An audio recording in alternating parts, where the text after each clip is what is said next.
2026 എൻ്റെ ആദ്യത്തെ ഐമാക്സ് ദർശനമാണ്.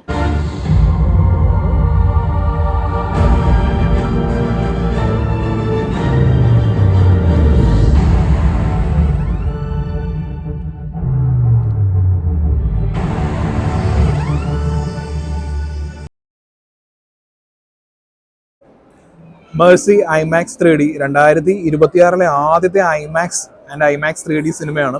ഇതൊരു ഫിലിംഡ് ഫോർ ഐമാക്സ് ഫിലിമാണ്. ഫിലിംഡ് ഫോർ ഐമാക്സ് എന്ന് പറയുമ്പോൾ ഈ സിനിമയിൽ 62 മിനിറ്റ് നമുക്ക് എക്സ്പാൻഡഡ് ആസ്പെക്ട് റേഷ്യോ, അതായത് ഫുൾ സ്ക്രീനിൽ കാണാം. അത് മാത്രമല്ല, ഈ എക്സ്പാൻഡഡ് ആസ്പെക്ട് റേഷ്യോ അല്ലാത്തപ്പോൾ സ്കോപ്പ് ആയിരിക്കും, മുകളിലും താഴെയും ബ്ലാക്ക് ബാർസ് ഉണ്ടാകും. ഈ ബ്ലാക്ക് ബാർസും കൂടി ഇൻക്ലൂഡ് ചെയ്ത് ഫ്രെയിം ബ്രേക്ക് 3D ആയിട്ട് 2 പെർട്ടിക്കുലർ സീക്വൻസ് വരുന്നുണ്ട്.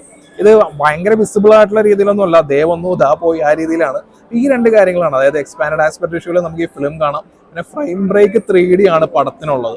ഈ 2 കാര്യങ്ങളാണ് ഈ സിനിമയുടെ ഹൈലൈറ്റ്. ഇത് രണ്ടും മാറ്റി നിർത്തി ഈ സിനിമയെ കുറിച്ച് പറയുകയാണെന്നുണ്ടെന്നുണ്ടെങ്കിൽ, നമ്മളിപ്പോൾ മൈനോറിറ്റി റിപ്പോർട്ട് എന്നുള്ള സിനിമ, പിന്നെ ഐ റോബോട്ട് എന്നുള്ള സിനിമ, ഇതിൻ്റെയൊക്കെ ആ ഒരു ഇൻഫ്ലുവൻസ് അത് നല്ല രീതിയിലുള്ള ഒരു സിനിമയാണ്. അതായത് ഫ്യൂച്ചറിലാണ് ഇതിന്റെ കഥ നടക്കുന്നത്. അപ്പോൾ ഫ്യൂച്ചറിൽ ഓരോ രാജ്യത്തും ഓരോ കോർട്ട് പ്രൊസീഡിങ്സ് ഉണ്ടാവുമല്ലോ. ഇപ്പോൾ ഒരു കുറ്റവാളിയെ പോലീസ് പിടിക്കുന്നു, പിന്നെ വിചാരണ, പിന്നെ അതിന്റെ ആ ഒരു വാദം കേൾക്കുന്നു, പിന്നെ അയാൾ കുറ്റവാളിയാണോ ഇല്ലയോ എന്നുള്ള തീരുമാനിക്കുന്നു. അപ്പൊ ഇതിനൊക്കെ ഇതൊരു ലോങ് പ്രൊസീജിയറാണ്. അപ്പൊ ഇത് കുറയ്ക്കാൻ വേണ്ടി ഒരു AI കോടതി, മേഴ്സി കോർട്ട് എന്ന് പറയുന്ന ഒരു AI കോടതി ഇവിടെ നിർമ്മിച്ചിരിക്കുകയാണ്. അപ്പൊ AI കോടതിന് മുമ്പിൽ എത്തുന്ന ഒരു കുറ്റവാളി, ആ കുറ്റവാളിക്ക് 1.5 മണിക്കൂർ ഉണ്ടാവും.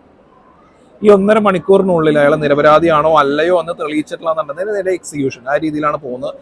ഈ മേഴ്സി കോർട്ട് എന്ന് പറയുന്ന AI കോടതിയിൽ ഒരു ജഡ്ജ് ഉണ്ട്, മാഡോക്സ് എന്നാണ് ആ ജഡ്ജിന്റെ പേര്.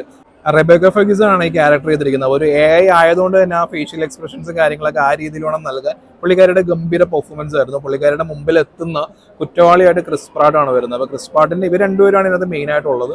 അപ്പോൾ ഇതൊരു 1 മണിക്കൂർ 40 മിനിറ്റ് സിനിമയാണ്. ഇപ്പോൾ ഈ സിനിമയിൽ ഇങ്ങനെ കണ്ടിന്യൂസ് ആയിട്ട് ഇങ്ങനെ പടപട എന്ന് പറഞ്ഞുള്ള എല്ലാ സീക്വൻസുകളും കാര്യങ്ങളും വരുന്നത്. ഇതിന്റെ ഡ്യൂറേഷൻ, പടത്തിന്റെ ടോട്ടൽ ഡ്യൂറേഷൻ എന്ന് പറയുന്നത് 1 മണിക്കൂർ 40 എന്ന് പറയുന്നല്ലോ. അതിൽ 1:30 എന്ന് പറയുന്നത് ഈ കുറ്റവാളിക്ക്, അതായത് നമ്മുടെ നായകന് കുറ്റം തെളിയിച്ചിട്ടുണ്ടോ ഇല്ലയോ, തന്നെ നിരപരാധിത്വം തെളിയിക്കാനുള്ള ആ ടൈമർ എന്നുള്ള രീതിയിൽ തന്നെയാണ് ഈ സിനിമയും വാക്കാവുന്നത്. അതായത് ഈ നായകന് കൊടുക്കുന്ന സമയം ഈ സിനിമയുടെ ഡ്യൂറേഷനും കറക്റ്റാണ്. അതിന്റെ ബാക്കി അവസാനത്തെ 10 മിനിറ്റാണ് ഇതിന്റെ ക്ലൈമാക്സ് ആയിട്ട് വരുന്നത്. അപ്പൊ സിമ്പിൾ ആയിട്ട് പറയുകയാണെന്നുണ്ടെങ്കിൽ നിർണയം എന്നുള്ള സിനിമയുണ്ടല്ലോ, അപ്പൊ അതിൽ ലാലേട്ടൻ ഭാര്യയെ കൊന്ന കേസിൽ പ്രതിയാണെന്ന് സംശയിക്കുന്ന ആളാണ്. ഇപ്പൊ നിരപരാധിത്വം തെളിയിക്കാൻ വേണ്ടി അവിടെ നിന്ന് രക്ഷപ്പെട്ടു പോകുന്നു, പിന്നെ വേഷമൊക്കെ മാറി ഒരുപാട് സാഹസങ്ങളൊക്കെ ചെയ്തിട്ടാണ് പുള്ളി നിരപരാധിയാണെന്ന് തെളിയിക്കുന്നത്. പക്ഷെ ഇവിടെ അങ്ങനെയല്ല. കുറ്റം ആരോപിച്ചു കഴിഞ്ഞാൽ തന്നെ നമുക്ക് ലോക്കാണ്, ഒരു കസേര പോലുള്ള സംഭവം നമ്മൾ ലോക്ക് ചെയ്തിടുകയാണ്. പക്ഷെ നമ്മൾ നിരപരാധിയാണോ അല്ലയോ എന്ന് തെളിയിക്കാൻ പറ്റുള്ള CCTV ഫുട്ടേജുകൾ, മൊബൈലിന്റെ ഡാറ്റ, വീഡിയോ കോൾ ചെയ്തിട്ടുള്ള കാര്യങ്ങളെല്ലാം നമുക്ക് ഈ AI സഹായത്തോടെ കിട്ടും. അപ്പൊ അതിനുള്ളിൽ നമ്മൾ തെളിയിക്കണം. അപ്പൊ ഈ 1.5 മണിക്കൂർ എന്ന് പറയുന്നത് വളരെ ക്രൂഷ്യൽ ആയിട്ടുള്ള സമയമാണ്. അപ്പൊ ആ സമയത്തിനുള്ളിൽ തെളിയിക്കുന്നുണ്ടോ ഇല്ലയോ എന്നുള്ളതാണ് ഈ സിനിമ. അതുകൊണ്ട് തന്നെ ഭയങ്കര സ്പീഡിലാണ് ഇതിന്റെ കാര്യങ്ങളെല്ലാം പോകുന്നത്. പക്ഷെ ഇതുപോലുള്ള ഒരു കാര്യങ്ങളിൽ ഞാൻ നേരത്തെ പറഞ്ഞ പോലെ ഇപ്പൊ നിർണയം എന്നുള്ള സിനിമയിൽ ആദ്യം ക്യാരക്ടർ ഡെവലപ്മെന്റ്, ക്യാരക്ടർ ആർക്ക് തുടങ്ങിയ കാര്യങ്ങളൊക്കെ കാണിച്ചിട്ടാണ് നായകന്റെ കോൺഫ്ലിക്റ്റ് വരുന്നത്. ഇതിനകത്ത് അങ്ങനെയല്ല, പടം തുടങ്ങുമ്പോൾ തന്നെ ഇങ്ങനെയാണ്. അപ്പൊ വേറെ രീതിയിലാണ് വരുന്നത്.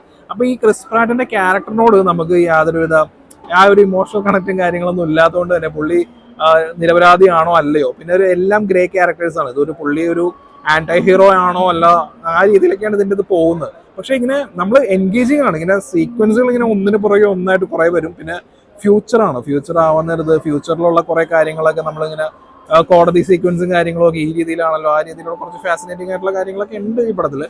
അപ്പൊ ആ രീതിയിൽ നോക്കുകയാണെന്നുണ്ടെന്നുണ്ടെങ്കിൽ നമുക്ക് ഓക്കെ, കുറച്ച് നല്ല ഐഡിയാസും കാര്യങ്ങളൊക്കെ ഉണ്ട്. എന്നാൽ പോലും ഈ സിനിമ എന്നുള്ള രീതിയിൽ ഇതിപ്പോ ഒരു ഐമാക്സിൽ നമുക്ക് ഐമാക്സ് 3D വന്നിരിക്കുന്നത്. ഇപ്പൊ ഇത് ഫ്രെയിം ബ്രേക്ക് 3D ഉണ്ട്, പിന്നെ ഫിലിംഡ് ഫോർ ഐമാക്സ് ആ രീതിയിലേക്ക് തന്നെ വന്നിരിക്കുന്നത്.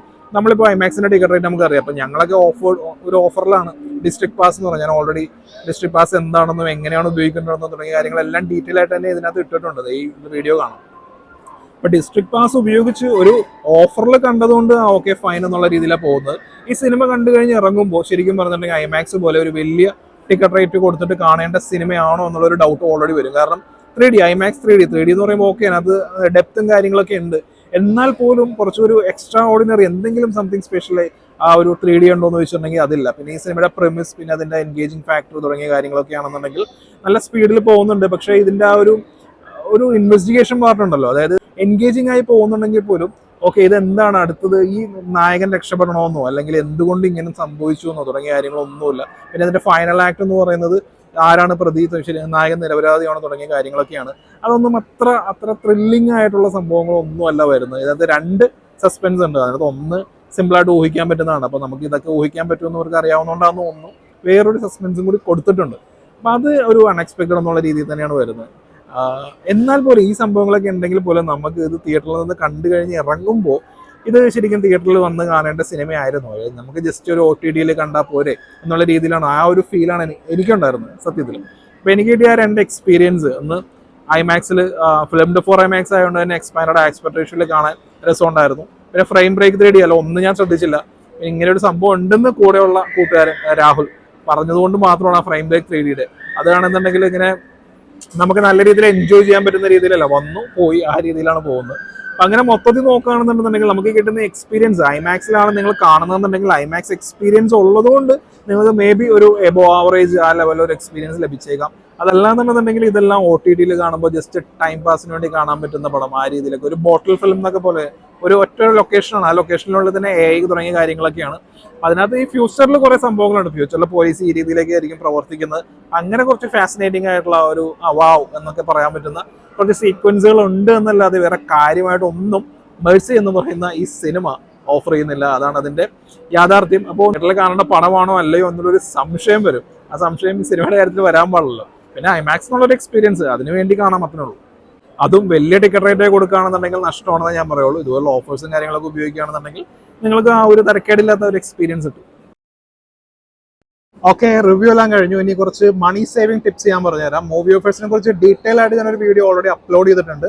14 മിനിറ്റ് ഉണ്ട്. അത് കാണാൻ മടിയുള്ളവർക്ക് ഞാൻ ഡിസ്ട്രിക്ട് പാസ് എങ്ങനെയാണ് വർക്ക് ചെയ്യുന്നതെന്ന് പറഞ്ഞുതരാം. ബുക്ക് മൈ ഷോ, Paytm ഒക്കെ പോലെ തന്നെ മൂവി ബുക്കിങ്ങിന് വേണ്ടി ഉപയോഗിക്കുന്ന സൊമാറ്റോയുടെ ഒരു ആപ്പാണ് ഡിസ്ട്രിക്ട്. നമ്മുടെ ഡിസ്ട്രിക്ട് ആപ്പ് എടുക്കുകയാണെന്നുണ്ടെങ്കിൽ കൊച്ചിയിലെ കാര്യമാണ് ഞാൻ പറയുന്നത്. കൊച്ചിയിലെ മൾട്ടിപ്ലക്സുകളാണ് കൂടുതലും ലിസ്റ്റ് ചെയ്തിട്ടുള്ളത്, എല്ലാ തിയേറ്റേഴ്സൊന്നും ഇല്ല. അതുകൊണ്ട് നമുക്കൊരു ബുക്ക് മൈ ഷോയുടെ ഒരു നേരിട്ടുള്ള ഒരു കോമ്പറ്റീറ്റർ എന്ന് പറയാൻ പറ്റില്ല. പക്ഷേ മൾട്ടിപ്ലക്സ് ബുക്കിംഗ് ആണെന്നുണ്ടെങ്കിൽ ഇപ്പോൾ ഐമാക്സിന് ഒരു ടിക്കറ്റ് 400 രൂപ, 500 രൂപ, അപ്പോൾ അവതാറൊക്കെ ആണെന്നുണ്ടെങ്കിൽ 1000 രൂപ, ആ ഒരു റേഞ്ചിലേക്ക് വരുമായിരുന്നു. അപ്പം അങ്ങനെ വരുമ്പോൾ നമ്മൾ ഡിസ്ട്രിക്ട് പാസ് എന്ന് പറയുന്ന ഒരു സംഭവമുണ്ട്. അത് നമ്മൾ പർച്ചേസ് ചെയ്യുക. അത് 349 രൂപയ്ക്കാണ് അത് മിക്കപ്പോഴും ഉണ്ടാവാറ്. പക്ഷേ അതിന് ഓഫർ ഉണ്ടാവും, 99 റുപ്പീസിനൊക്കെ അത് കിട്ടും. 99 കിട്ടിയപ്പോഴായിരുന്നു ഞാനത് പർച്ചേസ് ചെയ്തത്. ഇത് പർച്ചേസ് ചെയ്ത് കഴിഞ്ഞിട്ടുണ്ടെന്നുണ്ടെങ്കിൽ 3 മാസത്തെ വാലിഡിറ്റി ഉണ്ട്. നമുക്ക് 3 സിനിമാ ടിക്കറ്റുകൾ ബൈ 1 ഗെറ്റ് 1 എന്നുള്ള രീതിയിൽ ഓഫറിൽ കിട്ടും. ഈ 3 സിനിമാ ടിക്കറ്റുകൾ ഇപ്പോൾ ഐമാക്സിൽ ഒരു 1000 രൂപയിലുള്ള ടിക്കറ്റ് ആണെന്ന് വിചാരിക്കുക. അപ്പോൾ ഐമാക്സ് നമ്മൾ ഒരു ടിക്കറ്റിന്റെ വിലയ്ക്ക് 2 ടിക്കറ്റ് കിട്ടും. അതാണ് പറയുന്നത്. അപ്പോൾ കൂട്ടുകാരൊക്കെ ആയിട്ട് ഐമാക്സോ അല്ലെങ്കിൽ ലക്സോ പോലുള്ള എക്സ്പെൻസീവ് ആയിട്ടുള്ള ടിക്കറ്റ് റേറ്റ്സ് ഉള്ള തിയേറ്റേഴ്സിലാണെന്നുണ്ടെങ്കിൽ ഇത് വളരെ ഉപകാരമാണ്. അത് കൂട്ടുകാരൊക്കെ ആയിട്ടാണ് പോകുന്നതാണ്. ഇപ്പം ഞാനും രാഹുലും കൂടിയാണ് ഈ മേഴ്സി ടിക്കറ്റ് ബുക്ക് ചെയ്തത്. നിങ്ങൾ ഓൾറെഡി എൻ്റെ സ്ക്രീൻഷോട്ട് കണ്ടു കാണും. 500 സംതിങ് ആയിരുന്നു. 500 സംതിങ് ഞങ്ങൾ ഡിവൈഡ് ചെയ്തപ്പോൾ ഐമാക്സിന്റെ മെയിൻ ടിക്കറ്റ് നമ്മൾ കൗണ്ടറിൽ ചെന്നെടുത്താൽ പോലും നമുക്ക് അതിനേക്കാൾ കുറവായിട്ടാണ് കിട്ടുന്നത്. നമുക്ക് ഇഷ്ടമുള്ള സീറ്റ് സെലക്ട് ചെയ്തെടുക്കാം. ഇതിൽ ബുക്കിംഗ് ഫീസും കാര്യങ്ങളും എല്ലാം ഇൻക്ലൂഡ് ആണ്. അത് കൂടാതെ ഡിസ്ട്രിക്ട് പാസ് ഉപയോഗിക്കുമ്പോൾ അഡീഷണൽ 25 റുപ്പീസ് അതിനകത്ത് വരും. അതൊരു ഹിഡൻ ചാർജ് ആ രീതിയിലേക്കാണ് വരുന്നത്. ഐമാക്സ് അല്ലെങ്കിൽ ലക്സ് പോലുള്ള എക്സ്പെൻസീവ് ആയിട്ടുള്ള ടിക്കറ്റ് റേറ്റ്സിന് പറ്റിയൊരു സംഭവമാണ് ഡിസ്ട്രിക്ട് പാസ്. നിങ്ങൾ ഉപയോഗിച്ച് നോക്കുക.